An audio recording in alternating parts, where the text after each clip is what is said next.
बहुत बहुत स्वागत है आज के इस नए वीडियो में। आज हम लोग स्टैटिस्टिक्स पढ़ेंगे, राशि विज्ञान, हिंदी में उसे सांख्यिकी भी कहते हैं। इससे पहले ट्रिगोनोमेट्री 23 से लेकर 24 तक पूरा एक्सरसाइज हो चुका है, 25 बाकी है। 25 को धीरे धीरे हम लोग चलेंगे।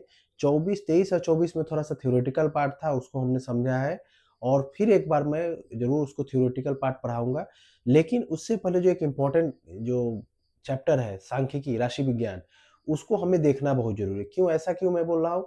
क्योंकि इससे हमें 8 नंबर का तो एक बड़ा क्वेश्चन 2 आता ही है और उसके बाद इससे जो ऑब्जेक्टिव क्वेश्चन आते हैं वो भी आते हैं। और ये चैप्टर अन्य चैप्टर से बहुत इजी है, बहुत सीधा चैप्टर है। अगर आप थोड़ा सा भी समझ पाए इस चैप्टर को तो आपको 12 या 13 नंबर आना 100% कन्फर्म है।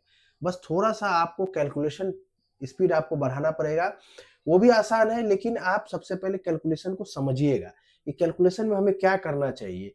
ठीक है, मैं धीरे धीरे एक एक करके बताऊंगा। कुछ कैलकुलेशन थोड़ा लेंदी होते हैं, कुछ इजी होते हैं। ये चैप्टर ये इजी बनाने के लिए, इसमें आप देखिए कि माध्य जो होता है मीन, वो से इजी आपको मध्यक लगेगा और मध्यक से इजी आपको बहुलक लगेगा। और बाकी जब तीनों में रिलेशन आएगा तब आप देखिएगा कि हम कोई भी मेथड से बनाए हमको आंसर आना है। थोड़ा सा इसमें आंसर में एक मेथड से दूसरे मेथड में हम जाते हैं तो थोड़ा सा चेंजिंग होने के चांसेस रहते हैं, तो उसको भी हम लोग देखेंगे अच्छे से। ठीक है बच्चों, उसके बाद हम लोग चीजों को समझेंगे। तो आज की इस वीडियो में हम लोग क्या क्या पढ़ेंगे, पहले आज ये थ्योरी पार्ट है तो इसीलिए हम लोग थ्योरी पे जोर देंगे। उसके बाद हम लोग जो भी जो इसका जो मेन जो चैप्टर है मीन, मोड, मीडियन, ये पढ़ेंगे। लेकिन आज थ्योरी में हमको क्या क्या पढ़ना है, क्यों इसका कुछ 9 क्लास में भी है। तो मैंने तो 9 में अभी तक पढ़ाया नहीं, वीडियो शुरू हुआ नहीं है। तो हम लोग क्या करेंगे, आज यहीं से शुरू करेंगे और जो लोग 9 में है वो लोग भी इसको देख के समझ सकते हैं। क्यों, थ्योरी यही है और दोनों जो एक दूसरे से जुड़ा हुआ चीजें ही हैं। तो हम लोग अगर शुरू करेंगे एक दूसरे को तो आराम से हम लोग चीजों को समझ पाएंगे। तो देखिए आज के वीडियो में हम लोग क्या सीखेंगे। देखिए ये राशि विज्ञान हो गया, ठीक है, चैप्टर 26। ठीक है, तो आज हम लोग क्या सीखेंगे, मीन, मीडियन, ओजाइव, बहुलक, माध्य, मध्यक, ओजाइव और बहुलक। ठीक है, ये हमें पढ़ना है। लेकिन उससे पहले आपको जानना होगा क्या चीज, टेलीमार्क। ये टेलीमार्क क्या होता है उसको हम लोग जानेंगे। वेरिएबल क्या होता है उसको जानेंगे। जब वेरिएबल सीखेंगे तो उसमें भी 2 तरह के वेरिएबल होंगे, एक होगा डिस्क्रीट और एक होगा कंटिन्यूअस, एक विच्छिन्न और एक अविच्छिन्न। उसके बाद हम लोग जानेंगे रेंज, विस्तार क्या है, क्लास इंटरवल क्या है, श्रेणी अंतराल क्या है। उसके बाद हम लोग क्लास फ्रीक्वेंसी या बारंबारता को समझेंगे। उसके बाद हम लोग को जानना होगा एक्सक्लूसिव मेथड क्या है, बाह्य पद्धति क्या है और अंतर्गत पद्धति के। एक एक को मैं विस्तार से समझाने की कोशिश करूंगा। ठीक है, तो जब हम लोग इस चैप्टर को समझ जाएंगे तो हमें क्या होगा, ये जो जितना भी इससे जुड़ा हुआ जो पार्ट है वो हमें आसानी से समझ में आएगा। ठीक है, तो एक एक करके हम लोग शुरू करेंगे। ठीक है बच्चों, किसी तरह का कोई अगर आपको लगे कि डाउट है इस चैप्टर में तो आप लोग जरूर मुझे कमेंट कीजिएगा। ठीक है, लेकिन बिना समझे हुए आगे मत बढ़िए। ठीक, क्यों, क्योंकि होता क्या है कि बहुत लोग क्या करते हैं डायरेक्ट एक्सरसाइज में आते हैं। लेकिन मेरा जो अपना सिद्धांत है कि मैं एक्सरसाइज नहीं बनाता हूँ, मैं सबसे पहले आपको थ्योरी पढ़ाता हूँ, उसके बाद जो प्रयोग सवाल है उसको सॉल्व को, तो फिर हम लोग एक्सरसाइज में जाते हैं। तो आज भी हम लोग वही शुरू करेंगे। तो देखिए मैं लिखूंगा नहीं ज्यादा, बस थोड़ा समझाने की कोशिश करूंगा। टेलीमार्क क्या होता है, ठीक है, टेलीमार्क समझिए। उसके बाद आप वेरिएबल, वेरिएबल, ठीक। तो टेलीमार्क क्या होता है, सबसे पहले हमको आप याद रखिए डाटा। स्टैटिस्टिक्स में सबसे पहले आता है हमें क्या, डाटा, तथ्य। ठीक है, हिंदी में तथ्य कहेंगे, कोई डेटा कहता है कोई डाटा कहता है, दोनों चीज। तो ये डाटा होता क्या है, तो देखिए है कि जो डाटा है कोई भी चीज हम लोग ले ले, ठीक है, और उसको हम लोग जब हम लोग क्या करते हैं कि बार बार जब दोहराते हैं, बार बार जब दोहराते हैं, बार बार दोहराते हैं तो क्या होता है कि हमें बहुत तरह के तथ्य मिलते हैं। जैसे आप मौसम और जलवायु, ठीक है, मौसम और जलवायु, अगर आपको पता है तो मौसम और जलवायु में बताइए क्या होता है। तो मौसम क्या होता है कि दैनिक स्थिति को दर्शाता है, दैनिक स्थिति को। और ये क्या होता है कि दैनिक स्थिति का औसत को दर्शाता है, औसत को दर्शाता है। तो ये कैसे दर्शाता है कि जो दैनिक परिवर्तन हुआ ना, 1 दिन 2 दिन 3 दिन 4 दिन, इसको जब हम लोग लॉन्ग पीरियड में लेके जाएंगे तब जाके ये एक तथ्य बनेगा और ये डाटा ये एक औसत बनेगा। तो जो दैनिक होता है दोहराना डाटा, वही हम लोग क्या करते हैं, यहाँ पे हम लोग डाटा हो गए। ये रॉ डाटा होता है जो कोई भी संख्यात्मक मान ले सकता है। ठीक है बच्चों, कोई भी संख्यात्मक मान ले सकता है और ये एक ही प्रयोग से निकला होगा। एक ही प्रयोग को जब हम लोग बार बार दोहराएंगे ना, तब जाके हम लोग को ये डाटा तथ्य मिलता है। बहुत सारे तथ्यों को मिलाकर भी हम लोग एक प्रयोग कर सकते हैं। जैसे आज का वेदर देखिए, अगर 10 से 12 बजे तक कैसा था, फिर 12 से 1 कैसे था, तो एक ही दिन में हम लोग बहुत सारे तथ्यों को पा सकते हैं। ठीक है, तो चलिए, जब तथ्य हो गया उसके बाद हम लोग अब चलते हैं टेलीमार्क में। तो टेलीमार्क क्या था कि जैसे मान लीजिए डे 1, ठीक है, और डे 2, तो हम लोग अगर डे 1 और डे 2 लिखते हैं तो टेलीमार्क क्या होता है कि मान लीजिए कोई तथ्य है 5 और 6, ठीक, तो 5 कितने बार आया, तो हम लोग कैसे लिखते थे, 1 2 3 4, और जब 5 होता था तो हम लोग क्या करते थे, इस तरह कर देते थे। ठीक है, 6 होने से फिर हम लोग क्या करेंगे, 1 लिखेंगे। फिर 5 कितने बार आया और 6 कितने बार आया, इस चीज को हम लोग दोहराएंगे।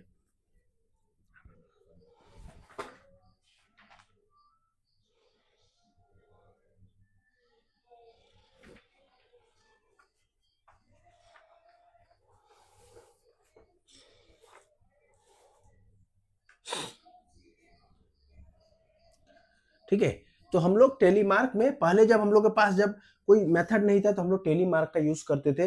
जैसे जैसे हम लोग के पास मेथड आया तो हम लोगों ने उसको चेंज किया। टेलीमार्क में लिखने का तरीका यही है कि 5 को हम लोग 4 तक लिखते हैं, और सॉरी 4 तक होगा, 5वां इसमें फिर से रिवीजन हो जाएगा। अगर 6 लिखना होता, 1 2 3 4 5 और एक 6, तो इस तरह हम लोग लिखते हैं। ये भी एक लिखने का तरीका है। जैसे 5 डेज में यहाँ पे जैसे मान लीजिए चाय, गेहूं, तो इस तरह 5 दिन गेहूं हुआ, चाय हुआ, और 6 दिन गेहूं हुआ, इस तरह हम लोग लिखेंगे। ठीक है, अब सबसे बड़ा चीज आता है वेरिएबल। चर क्या होता है इसमें, चर यानी कि वेरिएबल।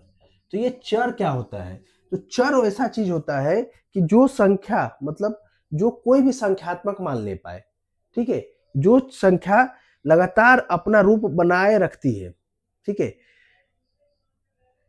जो संख्या, संख्यात्मक लक्षण को चर कहते हैं। संख्यात्मक लक्षण को हम लोग क्या कहेंगे, चर कहेंगे। संख्यात्मक लक्षण क्या मतलब क्या है कि जो संख्या को दर्शाता हो। जैसे मान लीजिए आप एक्स वाई लिखते हैं, यहाँ एक्स हो सकता है, वाई हो सकता है, जेड हो सकता है, और इसका मान हम लोग क्या हो सकता है, 1 हो सकता है, 2 हो सकता है, 3 हो सकता है, और 4 हो सकता है। अब इसमें क्या होता है कि एक वेरिएबल होगा, सॉरी, एक होगा कंटिन्यूअस, या यूं कहें कि एक स्थिर मान और एक चलनशील मान। तो स्थिर और चलनशील में क्या होगा, तो स्थिर मान ऐसा होगा कि जो कुछ दूर जाके खत्म हो जाए या बंद हो जाए, और चलनशील मान वो होगा जो चलता रहे, जो चलता रहे। जैसे मान लीजिए कि जैसे हम लोग वेरिएबल चर, इसमें क्या होता है, एक विच्छिन्न और अविच्छिन्न। ठीक है, ये डिस्क्रीट और एक कंटिन्यूअस। आप समझिएगा डिस्क्रीट और कंटिन्यूअस का मतलब, तो डिस्क्रीट वह मान होगा जो अपना रूप बनाए रखती है। ठीक है, वो अपना अस्थायित्व तो बनाए रखती है, मतलब चेंज नहीं होगा। ठीक, जैसे कोई भी वस्तु ले लीजिए, जैसे किसी का उम्र होगा, ठीक है, किसी के घर में सदस्यों की संख्या हो गई, चाहे कोई भी ऐसा मान ले सकते हैं जो अपना मान रखे रहता है। जैसे मान लीजिए बॉयज फैमिली में एंड गर्ल्स। ठीक है, तो फैमिली 1 में मान लीजिए 2 बॉयज है और 3 गर्ल्स है, फैमिली 2 में 3 बॉयज और 2 गर्ल्स है।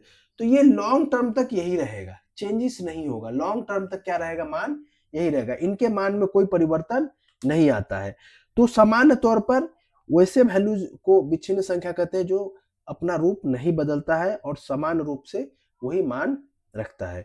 किसी स्थान की जलवायु, यानी हम लोग क्या करें, कंटिन्यूअस। ठीक है, कंटिन्यूअस, जैसे किसी स्थान का मौसम, ठीक है, और दैनिक तापांतर, दैनिक तापांतर यानी कि तापमान में अंतर।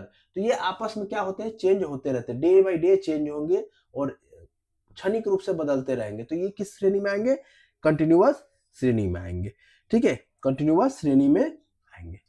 ठीक, चलिए इसके बाद हम लोग आगे देखते हैं। इसके बाद हम लोग, अब देखिए, इसके बाद आप जब वेरिएबल हो गया तो स्टैटिस्टिक्स में हम लोग क्या करते हैं, जैसे कोई तथ्य है, मान लीजिए 1 2 3 4 5 6, 1 2 4 6 7 8 9 10, ठीक है। अब ये जो वेरिएबल है ये रैंडम लिया गया है, ठीक है, ये रैंडम लिया गया है। इस वेरिएबल को हम लोग रैंडम लिए हैं और फ्रीक्वेंसी क्या होता है, बारंबारता, इसको बारंबारता कहते हैं, इंग्लिश में कहते हैं फ्रीक्वेंसी, ठीक है। तो ये फ्रीक्वेंसी क्या होता है कि कौन संख्या कितनी बार आया है उसको हम लोग फ्रीक्वेंसी कहते हैं। कोई संख्या जितनी बार दोहराया जाता है उसको हम लोग क्या कहेंगे, फ्रीक्वेंसी कहेंगे। ये अभी से फ्रीक्वेंसी समझिए, क्लास फ्रीक्वेंसी अलग होता है और फ्रीक्वेंसी ये होता है। जैसे मान लीजिए 1 2 3 4 5, तो ये क्या हो गया, ये वेरिएबल हो गया, ठीक है, ये वेरिएबल हो गया। और एक कितने बार है, देखिए 1 2 यानी कि 2 बार, 2 कितने बार है, 1 2 2 बार, 3 कितने बार है, 1 बार, 4 कितने बार है, 1 2 2 बार, 5 कितने बार है, 1 बार, 6 कितने बार है, देखिए 1 2 2 बार, 7 1 बार, 8 1 बार, 9 1 बार और 10 1 बार। यानी कि ये जो 2 है ये इसकी फ्रीक्वेंसी है, यानी कि कितने बार है, 1 कितने बार है, 2 बार, 2 कितने बार है, 2 बार, 1 3 कितना है, 1 बार। तो ये फ्रीक्वेंसी होता है कि कोई जो तथ्य है वो कितने बार रिपीट हुआ है, कोई तथ्य कितने बार रिपीट हुआ है उसको हम लोग क्या कहेंगे, फ्रीक्वेंसी कहेंगे। तथ्यों को दोहराना ही हमारा फ्रीक्वेंसी कहलाता है। तथ्य कितने बार चेंज हो रहे हैं, कितने बार दोहराए जा रहे हैं उसको हम लोग क्या कहेंगे, फ्रीक्वेंसी कहेंगे। अब ये कच्चा तथ्य होता है, रॉ डाटा हुआ, जैसे ये तथ्य हुए, जैसे कि मान लीजिए 4 5 6 7 8 9, ठीक है। तो ये तथ्य हुए कि ये सजाया हुआ डाटा नहीं है, ठीक है, ये रैंडम लिया गया हुआ है। जब तथ्यों को हम लोग सजा लेंगे, जब हम लोग तथ्यों को सजाएंगे, कहने का मतलब जब हम लोग तथ्यों को कोई एक सीमा दे देंगे। सीमा कैसे निकलता है वो मैं अभी डिस्कस नहीं कर लूंगा वीडियो में। जैसे मान लीजिए तथ्य है जैसे 100 200 300 400 और 500, ठीक है। तो ये किसके किसके बीच है, ये किसके बीच है, 100 और 500 के बीच, ठीक है। अब ये कैसे हुआ, क्या हुआ, उस पर मत जाइए, आप लोग समझने के लिए आप लोग देखिए। तो ये 100 और 500, अगर हम लोग ये जो तथ्य है, डाटा है, इसको हम लोग सजाए, एक क्रम में सजाने की कोशिश करें, तो उस समय हम लोग क्या मिलेगा, एक लोअर लिमिट और एक अपर लिमिट मिलेगा, ठीक है। एक हमें लोअर लिमिट और एक हमें अपर लिमिट मिलेगा, ठीक है। तो हम लोग को क्या मिलेगा, एक हमें लोअर लिमिट मिलेगा और एक हमें अपर लिमिट मिलेगा। तो ये क्या कहलाएगा, इसका लोअर लिमिट और ये अपर लिमिट, ठीक है। और ये आपस में कितना हो गए, रेंज हो गया। रेंज क्या हो गया, विस्तार कैसे निकलता, विस्तार कितना हो जाएगा, 500 माइनस 100 यानी कितना हुआ, 400 तक, ठीक है। ये विस्तार हमारा कितना हो जाएगा, 400 तक। अब हमें देखिए, विस्तार आपने समझ लिया, तो इस विस्तार को अगर हम लोग ए और बी के रूप में लिखे, देखिए कोई ए और बी लिमिट है, तो ये क्या कहलाएगा हमारा, लोअर लिमिट और ये अपर लिमिट। लिमिट आप समझ ही रहे हैं कि ये लोअर क्षेत्र और ये अपर है। जब हम लोग तथ्यों को जब सजाएंगे तो हमें क्या मिलेगा, एक सबसे लोएस्ट मान मिलेगा, एक सबसे अपर मान मिलेगा। ये ग्रुप डाटा में होगा, अनग्रुप डाटा में नहीं। ये किस में होगा, ग्रुप डाटा में, यानी वर्गीकरण किया हुआ होगा, वर्गीकरण किया हुआ, यानी कि कम से लेके ज्यादा तक सजाया गया होगा। कम, ज्यादा से कम नहीं, कम से लेके ज्यादा तक, यानी कम से ज्यादा क्रम में, क्रम में। अब कैसे होता है, जब सवाल आएगा तो हम लोग देखेंगे, ठीक है। तो हम लोगों को समझना पड़ेगा, इसको लोअर लिमिट कहते हैं, इसको अपर लिमिट कहते हैं। और इस दोनों के आपस में जो ग्रुप बनाया ना ए और बी, इसको हम लोग कहेंगे क्लास इंटरवल, क्लास इंटरवल। इसको श्रेणी कहेंगे, श्रेणी क्या हो गया, श्रेणी, ठीक है। और इस दोनों को जो ए और बी होगा इसको हम लोग कहेंगे श्रेणी अंतराल, श्रेणी अंतराल, ठीक है। ए और बी कोई ग्रुप डाटा में, तो इसको हम लोग क्या कहेंगे, लोअर लिमिट, और इसको अपर लिमिट, यानी कि निम्न सीमा, निम्न सीमा, और इसको कहेंगे उच्च सीमा। और दोनों का अंतराल को कहेंगे विस्तार, इंग्लिश में रेंज, विस्तार इंग्लिश में रेंज, ठीक है। इंग्लिश में हम लोग रेंज कहेंगे, दोनों के अंतर को हम लोग रेंज कहेंगे। अब इसी में जो क्लास लिमिट होता है, इसमें एक बात आता है, देखिए क्लास लिमिट जो हम लोग हुआ, क्लास लिमिट, श्रेणी सीमा, ठीक है, श्रेणी सीमा। अब ये श्रेणी सीमा में एक बात आया, अभी मैंने आपको बताया, एक्सक्लूसिव बाह्य, बाह्य पद्धति और इंक्लूसिव, इंक्लूसिव अंतर्गत पद्धति, ठीक है। इसको जानना चाहिए, क्यों, ये बहुत ही आसान है, वो समझ। देखिए एक्सक्लूसिव मेथड में क्या होता है, जैसे मान लीजिए A B, B C, C D, ठीक है। अब देखिए इसका अगर हम लोग एक ग्रुप डाटा बनाए, हम लोग यहाँ पे एक हम लोग ग्रुप डाटा बना रहे हैं, तो इसमें देखिए यहाँ ए क्या है, इस श्रेणी का ए यहाँ पे लोअर लिमिट है, बी अपर लिमिट है, ठीक है। एक्सक्लूसिव मेथड का हम बात कर रहे हैं, इंक्लूसिव का हम बात नहीं कर रहे, ठीक है। जब हम लोग एक्सक्लूसिव का बात करें, बाह्य पद्धति, बाह्य पद्धति मैक्सिमम आता है, तो हम लोग देखिए इसमें क्या है कि ए बी है, बी सी है और सी डी है, ठीक है। इसी तरह हमारा क्या चलेगा, डी ई। तो आप देखिए कि यहाँ पे जो अपर लिमिट है, यहाँ पे ये क्या हो जा रहा है, लोअर लिमिट हो जा रहा है। फिर यहाँ पे जो अपर लिमिट है, यहाँ पे क्या हो जा रहा है, लोअर लिमिट, सेम थिंग यहाँ पर हो रहा है। यानी मान लीजिए कोई संख्या है 20, 30, तो ये होगा 30, 40, 40, 50, 50, 60। तो इंक्लूसिव मेथड में जो डिफरेंस होता है दोनों का, वो सेम होता है, मतलब सेम कहने का मतलब दोनों के बीच का जो अंतराल होगा वो सेम होगा, उसमें कोई चेंजेस नहीं होगा। दूसरी बात क्या आता है कि देखिए इसमें आप देख रहे हैं कि इसका जो अपर लिमिट है, दूसरे का लोअर लिमिट होता है, लेकिन इंक्लूसिव मेथड में जो क्या होता है उसमें चेंजेस आता है। कैसे, देखिए इंक्लूसिव मेथड, अंतर्गत पद्धति, अंतर्गत पद्धति, ये क्या होता है, देखिए इसमें जैसे मान लीजिए अभी मैंने बताया ए बी होगा, लेकिन यहाँ सी डी होगा और यहाँ ई एफ होगा, ठीक है। इसमें क्या होगा कि इसके और इसके बीच का अंतर समान नहीं होगा। जैसे मान लीजिए 10, 19, 20, 29, 30, 39, 39, 40, 49। अब आप देख रहे हैं कि दोनों के बीच क्या है, अंतर है। यहाँ का लोअर लिमिट, यहाँ का अपर लिमिट, सॉरी यहाँ का अपर लिमिट, यहाँ का लोअर लिमिट नहीं है। लेकिन एक्सक्लूसिव मेथड में क्या होता है, बाह्य पद्धति में क्या होता है कि यहाँ का जो अपर लिमिट है वो दूसरे का लोअर लिमिट होता है, और दूसरे का जो यहाँ का लोअर लिमिट है, अपर लिमिट है यहाँ का लोअर लिमिट। लेकिन ऐसा नहीं है। लेकिन हम लोग क्या करेंगे, ये हम लोग जितना भी ट्रिक्स लगेगा, जितना भी फॉर्मूला आएगा, उसको हम लोग अगर कोई अंतर्गत पद्धति है उसको हम लोग बाह्य पद्धति में चेंज करके ही हम लोग चीजों को, मतलब कोई भी फॉर्मूला पर ला पाएंगे। यानी कि कहने का मतलब है कि अगर कोई इस तरह दिया है, जैसे देखिए 60, 69, 70, 79, 80, 89।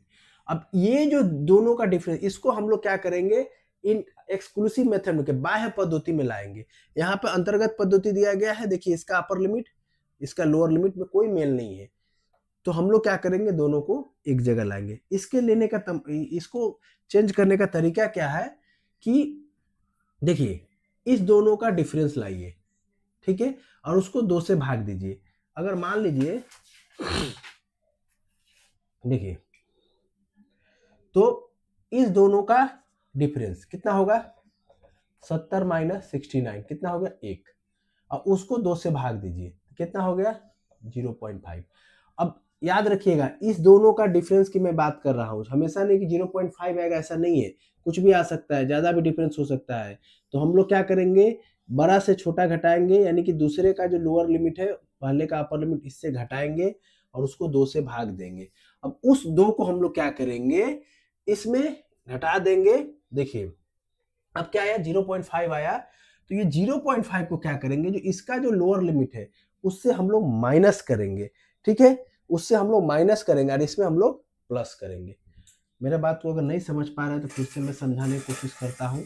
देखिए मान लीजिए कि ये अपर लिमिट है, ठीक है, मान लीजिए a minus B C minus D E minus F है। तो हम लोग क्या करना है, c माइनस डी करना है सबसे पहले, स्टेप 1। दूसरा स्टेप में क्या करना है, c माइनस डी बाई 2 करना है। ये मान लीजिए आ गया आपका x, ठीक है, ये आ गया आपका x। इस x को थर्ड स्टेप में क्या करना है, a माइनस एक्स, और फोर्थ स्टेप में क्या करना है b प्लस एक्स। अब आपका श्रेणी कैसा हो जाएगा, a माइनस एक्स, ठीक है, b plus x.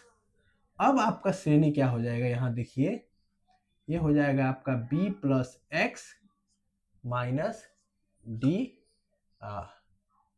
Plus b minus x और d प्लस एक्स, ठीक है। d इसमें से क्या होगा कि इसमें जुड़ेगा और इसमें से घटेगा, c माइनस, यहाँ हो जाएगा कितना c माइनस एक्स और d प्लस एक्स, और बाद में आपका क्या हो जाएगा, ये बन जाएगा आपका बाह्य पद्धति, बाह्य पद्धति, ठीक है। इस स्टेप को आप लोग लिख सकते हैं। पहला स्टेप में क्या करेंगे, c माइनस पहला स्टेप में हम लोग क्या करेंगे, c माइनस बी, ठीक है, c माइनस हम लोग b करेंगे, c माइनस बी, उसमें से हम लोग c माइनस बी करेंगे, जो आएगा उसको 2 से हम लोग भाग देंगे। x आया, उस x को हम लोग क्या करेंगे, a से घटा देंगे और b में हम लोग जोड़ देंगे, ठीक है। आप लोग स्क्रीनशॉट ले सकते हैं इसका। अब देखिए अब कैसे होगा, देखिए जैसे 60, 69, 70, 79, 80, 89, ठीक है। मैंने क्या कहा कि आपको इससे घटाना है। फर्स्ट स्टेप 70 माइनस 69 कितना आया 1। सेकेंड स्टेप 1 बाई हाफ यानी 0.5। थर्ड स्टेप इससे घटाना है, थर्ड स्टेप 60 माइनस 0.5 यानी हो जाएगा 59.5। फोर्थ स्टेप इसमें जोड़ना है 69 प्लस 0.5, ये हो जाएगा 69.5, ठीक है, हो गया 5। अब देखिए ये हो गया, अब इसके बाद इसमें कीजिए सेकंड पे, ये फर्स्ट हो गया। तो अब आपका पहला श्रेणी क्या हो जाएगा, अब 60 नहीं होगा, आपका हो जाएगा 59.5 से 69.5, ठीक है। फिर इसमें दोहराइए, अब आपको इसमें और इसमें दोहराना है, ठीक है।